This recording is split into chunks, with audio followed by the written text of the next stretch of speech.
22nd window. Have we not made the earth a cradle, and the mountains as pegs, and created you as pairs? So behold the signs of God's mercy, how he raises to life the earth after its death. The globe of the earth is a head with 100,000 mouths. In each mouth are 100,000 tongues. On each tongue are 100,000 proofs, each one of which testifies in numerous ways to the necessary existence, unity, sacred attributes, and most beautiful names of an all-glorious one.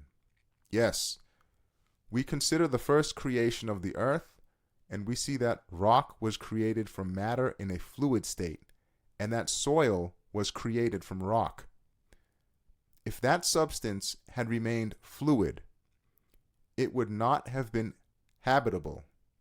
And if after becoming rock, the fluid had become hard as iron, it would not have been suitable for use. So what gave it its state was surely the wisdom of an all-wise maker who saw the needs of the earth's inhabitants.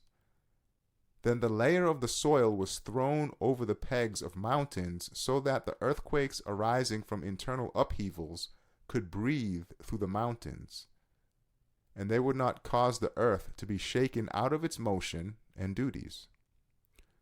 And so that the mountains would preserve the earth from the encroachment of the sea, and all would be storehouses for the vital necessities of living beings, and would purify the air from noxious gases, so allowing living beings to breathe, and so that they would accumulate and hold water reserves, and would be a source and mine for the minerals necessary for living creatures. Thus, this situation testifies most clearly and powerfully to the necessary existence and unity of a possessor of absolute power, an all-wise and compassionate one. O geographers, with what can you explain this? What chance could make this dominical ship full of these wonderful creatures into an exhibition of marvels and spin it at a speed whereby it covers a distance of 24,000 years a year, while not allowing a single of the objects arranged on its face to fall off? Consider also the strange arts on the face of the earth, how wisely the elements are employed in their functions, how well they attend to the guests of the most merciful one on the earth through the command of that all-wise and powerful one, and hasten to serve them.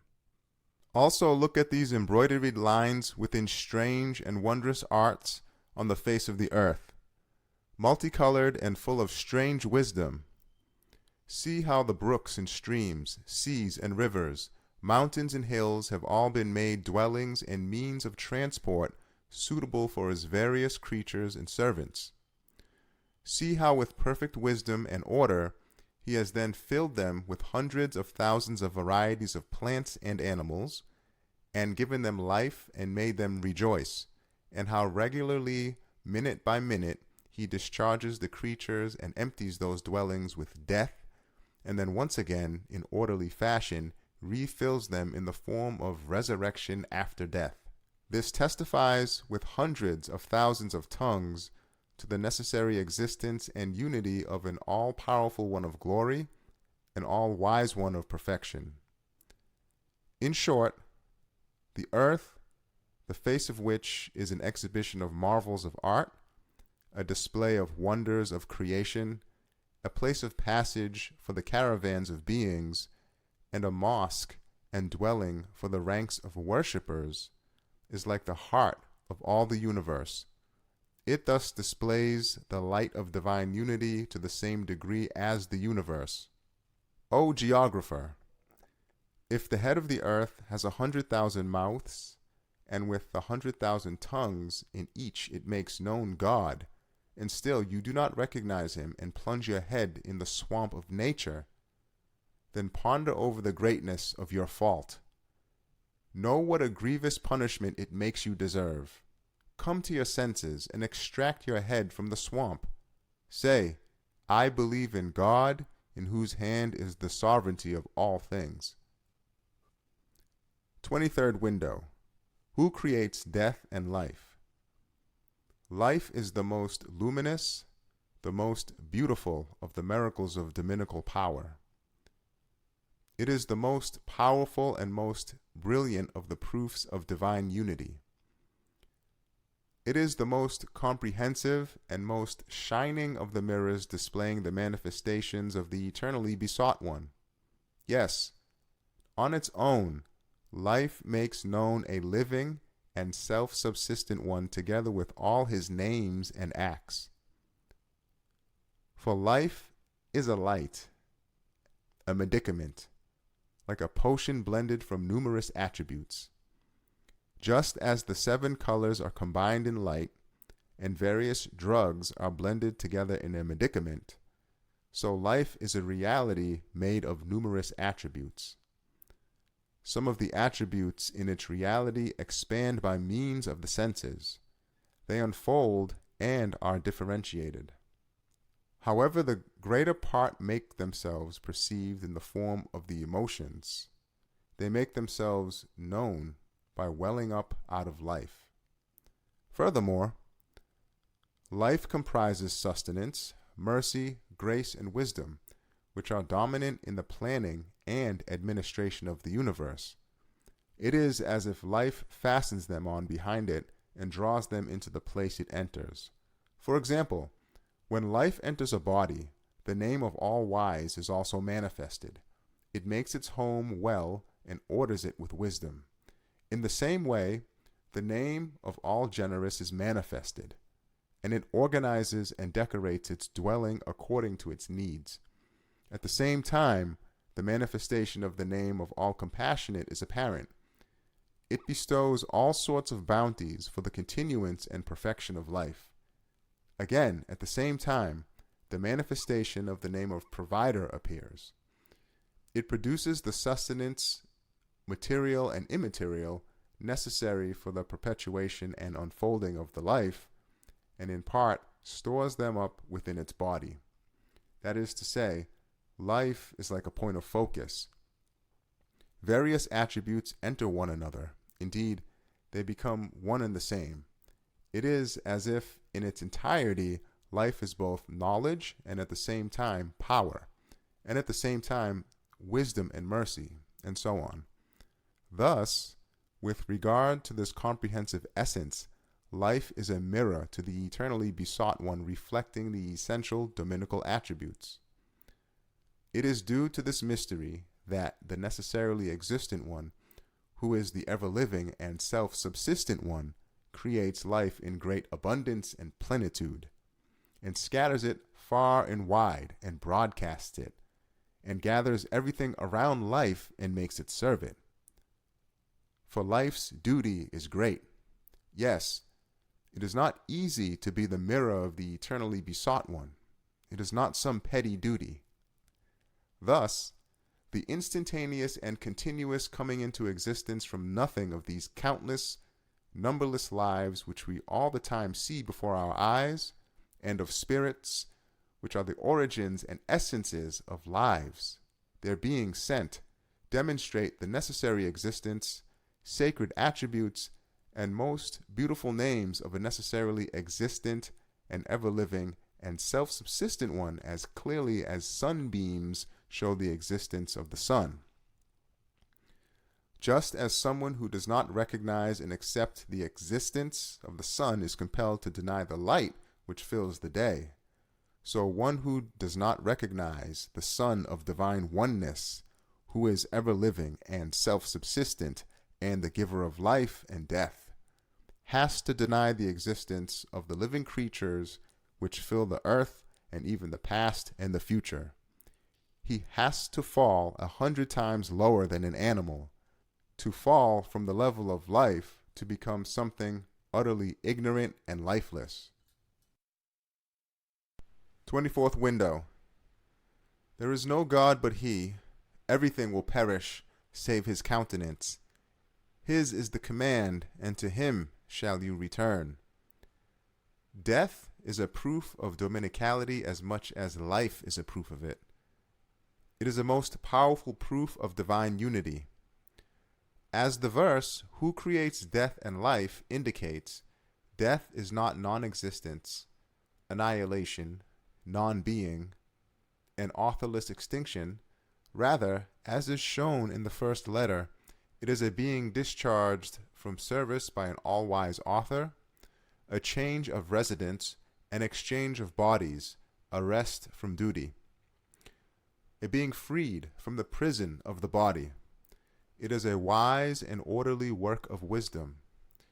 Indeed, just as the living face of the earth and the well-fashioned and living creatures upon it testify to the necessary existence and unity of an all-wise Maker, so too with their deaths do those living beings bear witness to the eternity and unity of an ever-living and self-subsistent one.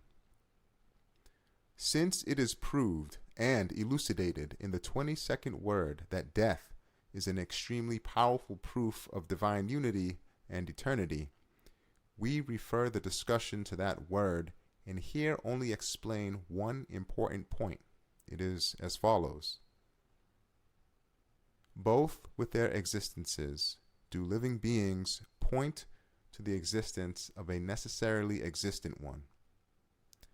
And with their deaths do those living beings testify to the eternity and unity of an ever-living eternal one. For example, the face of the earth, which is a single living creature, points to its Maker with its order and circumstances. So too it points to Him when it dies. That is, when winter conceals the earth's face with its white shroud, it turns the gazes of men away from itself. Their gaze moves to the past behind the corpse of that departing spring, and it shows them a far wider scene. That is to say, all the past springs of the earth, which were all miracles of power, inform them that new living springtime creatures of the earth will come, and since they all testify to the existence of those future wonders of divine power, each a living earth, they testify brilliantly and powerfully and on a vast scale to the necessary existence, unity, everlastingness, and eternity of an all-glorious Maker, an all-powerful one of perfection, an ever-living eternal one.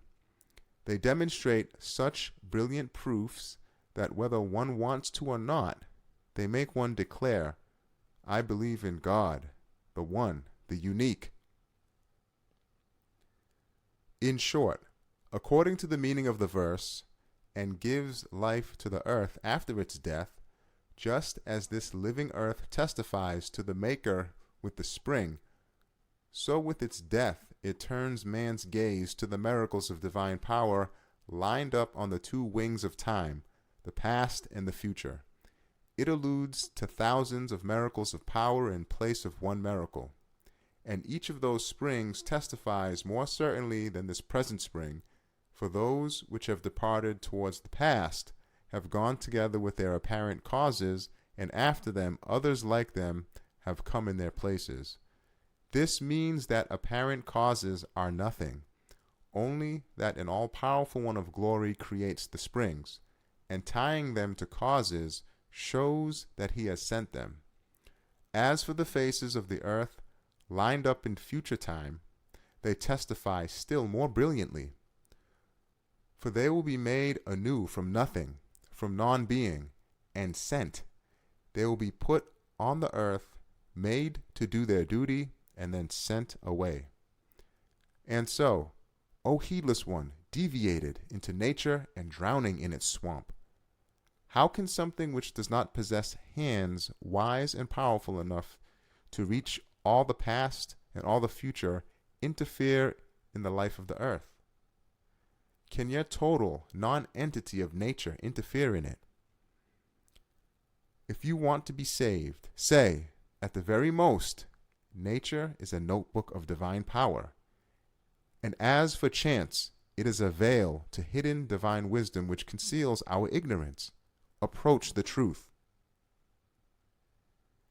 25th window. Like one struck points to the striker. and a finely fashioned work of art necessitates the artist, and an offspring requires a parent, and an undersurface demands a top surface, and so on. Like all these qualities known as relative matters, which are not absolute and cannot exist without each other. Contingency, which is apparent in particulars in the universe as well as in it as a whole, points to necessity. And the state of being acted upon, which is to be seen in all of them, points to an act. And the createdness apparent in all of them points to creativity. And the multiplicity and composition to be seen in all demand unity. And necessity, an act, creativity, and unity clearly and necessarily require one who is not contingent, acted upon, numerous, compounded, and created, but bears the attributes of being necessary, an agent, one, and a creator, in which case all contingency, states of being acted upon, createdness, multiplicity, and composition testify to the necessarily existent one, the one who acts as he wills, the creator of all things, the single one of unity. In short, just as necessity is apparent from contingency, the act from the state of being acted upon, and unity from multiplicity, and the existence of the former indicate the latter with certainty. In the same way, qualities like createdness and having all their needs provided for, which are to be seen in beings, clearly point to the existence of attributes like making and providing. In turn, the existence of these attributes point necessarily and self-evidently to the existence of an all-compassionate maker who is a creator and a provider. That is to say, with the tongues of the hundreds of attributes of this sort which they bear, every being testifies to hundreds of the necessarily existent one's most beautiful names. If this testimony is not admitted, it becomes necessary to deny all the attributes of this sort pertaining to beings. 26th window. The ever-renewed instances of beauty and fairness passing over the faces of the beings in the universe show that they are shadows of the manifestations of an eternal, beauteous one. Yes, bubbles sparkling on the surface of a river and then disappearing, and other bubbles coming after them and sparkling like those that preceded them, shows that they are mirrors to the rays of a perpetual sun. In the same way, the flashes of beauty which sparkle on the traveling beings in the river of flowing time point to an eternal, beauteous one and are signs of him. Also, the ardent love in the heart of the universe points to an undying beloved, as is indicated by the fact that something which is not found in the tree itself will not be present in authentic form in its fruit. The ardent love of God present in humankind, the responsive fruit of the tree of the universe, shows that a true love and passion is to be found in all the universe, but in other forms, in which case, this true love and passion in the heart of the universe points to a pre-eternal beloved. Moreover, all the attractions and magnetic forces which appear in numerous different forms in the heart of the universe show to aware hearts that they are thus through the attraction of a drawing truth. Also, according to the consensus of the saints and those who uncover the mysteries of creation, who are the most sensitive and luminous of creatures, relying on their illuminations and witnessing, they have received the manifestation of a beauteous one of glory, and through their illuminations have perceived that all-glorious one of beauty, making himself known to them and loved by them. Their unanimously telling of this again testifies with certainty to a necessarily existent one, to the existence of a beauteous one of glory, and to his making himself known to man. Also, the pen of beautifying and adorning which works on beings and on the face of the universe points clearly to the beauty of the names of the pen's owner. Thus, the beauty on the face of the universe, and the love in its heart, and the attraction in its breast, and the uncovering and witnessing in its eye, and the beauty and adornment on it as a whole, open up a truly subtle and luminous window. It displays to aware minds and hearts a beauteous one of glory, an undying beloved, an eternal worshipped one, all of whose names are beautiful. O heedless one, who flounders amid suffocating doubts in the darkness of matter and obscurity of delusion, come to your senses, rise to a state worthy of humanity. Look through these four openings, see the beauty of unity, attain perfect belief, and become a true man. 27th window. God is the creator of all things, and of all things he is the guardian and disposer. We look at things which appear to be causes and effects in the universe, and we see that the most elevated cause possesses insufficient power for the most ordinary effect.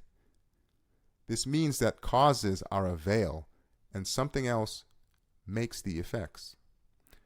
To take only a small example out of innumerable creatures, let us consider the faculty of memory, which is situated in man's head in a space as tiny as a mustard seed.